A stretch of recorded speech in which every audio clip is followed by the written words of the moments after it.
ಇವತ್ತು ಎಷ್ಟು ಖುಷಿಯಿಂದ ಇದ್ದೆ ಅಂದ್ರೆ ನಾನು ಅಕ್ಕ ಮಾಡಿರೋ ಫುಡ್ ಮತ್ತೆ ಆಚೆ ತಿಂದು ತಿಂದು ಫುಲ್ ಬೋರ್ ಆಗೋಗಿತ್ತು ನನಗಂತೂ. ಅಮ್ಮ ಮಾಡಿರೋ ಫುಡ್ ನ ತಿನ್ಕೊಂಡು ಕ್ಲಾಸಿಗೆ ಹೊರಟೆ ನಾನು. ಅರ್ನಾಲ್ಡ್ಸ್ ಜಿಮ್ ಅಲ್ಲಿ 11 AM ಕ್ಲಾಸ್ ನ ಮುಗಿಸಿ ಅಲ್ಲಿಂದ ನಾನು ಯೋಗ ಶಾಲೆಗೆ ಬಂದೆ. ಅಲ್ಲಿ ಡ್ಯಾನ್ಸ್ ಹೇಳ್ಕೊಡ್ಬೇಕು ಅಂತ ಇನ್ವೈಟ್ ಮಾಡಿದ್ರು ನನ್ನ. ಎಲ್ಲರೂ ಕೂಡ ಪ್ರೊಫೆಷನಲ್ ಡ್ಯಾನ್ಸರ್ ಅಂತೂ ಅಲ್ಲ.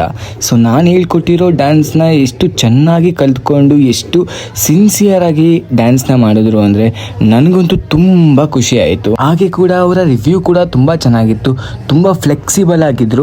ಅಲ್ಲಿಂದ ಕ್ಲಾಸ್ ಮುಗಿಸಿ ಅರ್ನಾಲ್ಡ್ ಫಿಟ್ನೆಸ್ ಅವರು ಮೀಟಿಂಗ್ ಅರೇಂಜ್ ಮಾಡಿದ್ರು, ಯಾಕಂದರೆ ದಸರಾಗೆ ಇವೆಂಟ್ ಬಗ್ಗೆ ಮಾತಾಡಬೇಕು ಅಂತ. ಸೊ ಅಲ್ಲಿ ಡಿಸ್ಕಷನ್ ಆ್ಯಂಡ್ ಮೀಟಿಂಗ್ನ ಮುಗಿಸಿ ನನ್ನ ಕ್ಲಾಸಿಗೆ ಬಂದೆ. ಸೊ ಅಲ್ಲಿ ನಾನು ಗರ್ಬಾ ಟೀಚ್ ಮಾಡ್ತಿದ್ದೆ. ಈ ಮಂತಲ್ಲಿ ಇದು ಸೆಕೆಂಡ್ ಕೊರಿಯೋಗ್ರಫಿ ಆಗಿತ್ತು.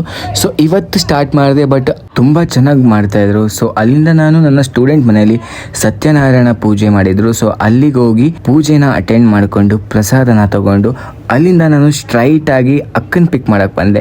ಅಲ್ಲಿ ಬಂದು ತುಂಬಾ ಹೊಟ್ಟೆ ಹಸ್ತಿತ್ತು, ಸಮೋಸನ ತಿಂದು ಅಲ್ಲಿಂದ ಅಕ್ಕನ ಜೊತೆ ಮನೆಗೆ ಬಂದೆ. ಈ ಸ್ಮಾಲ್ ವಿಡಿಯೋ ನಿಮ್ಗೆ ಇಷ್ಟ ಆಗಿದ್ರೆ ಲೈಕ್ ಮಾಡಿ, ಶೇರ್ ಮಾಡಿ, ಹಾಗೆ ಕಮೆಂಟ್ ಮಾಡಿ.